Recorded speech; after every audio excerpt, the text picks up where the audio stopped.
এই বিজয়ের বাংলাদেশে বিরোধী দল হিসাবে আমাদের যেটুকু করার আছে আমরা করে যাব ইনশাআল্লাহ। মৌলিক জায়গার সংস্কারগুলো করতেই হবে। ওই সংস্কার না করলে এ সমাজ বদলাবে না।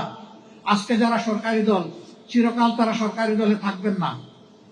এটাই গণতন্ত্রের কথা, এটাই গণতন্ত্রের গ্রামার। এ ব্যাকরণ মেনেই চলতে হবে সবাইকে। এমনকি আমি সংসদে বলেছিলাম, আজকে যারা সরকারি দল, বিরোধী দল, এমনও কোনো সংসদ বাংলাদেশে গঠিত হতে পারে এই দুই দলের কেউ এই সংসদে থাকবেন না। এখন যে বাস্তবতা আমরা দেখছি, এক সময়ের সরকারি দল, বিরোধী দল এখন এই সংসদে নেই। দেশ থাকবে, সংসদ থাকবে, সমাজ থাকবে। সেই দেশ, সংসদ এবং সমাজের জন্য চিন্তা করে যদি নীতি পলিসি ঠিক করা হয়, তাহলে আমরা আমাদের দায়িত্ব পালনে সফল হব। আর দলের মুখের দিকে খেয়াল রেখে দলের স্বার্থ বিবেচনায় নিয়ে যদি দেশ পরিচালনার চেষ্টা সরকারি দল করেন, আমি নির্দ্বিধায় বলতে পারি আবার তারা ব্যর্থ হবেন। এবং এর খেসারত শুধু সরকারি দল দিবে না, এর খেসারত গোটা জাতিকে দিতে হবে।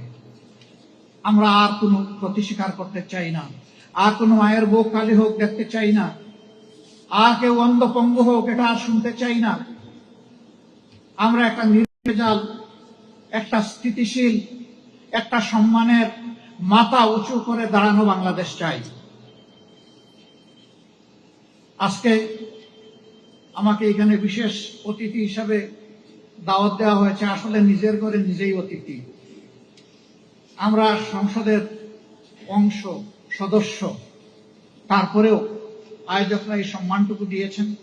এই জন্যে সার্বিক আয়োজন আর আমাকে এই সম্মান দেওয়ার জন্য আমি আরেকবার তাদের প্রতি কৃতজ্ঞতা জ্ঞাপন করছি। আসুন আমরা প্রতিজ্ঞা করি, যে কথা তারা আজকে সবসময় বলে আসছি সবাই, ওই কথাটাই আবার আমি স্মরণ করে দিয়ে বলি যে আসুন প্রতিজ্ঞা করি, আমার চেয়ে আমার দল বড়, আমার দলের চেয়ে আমার দেশ বড়।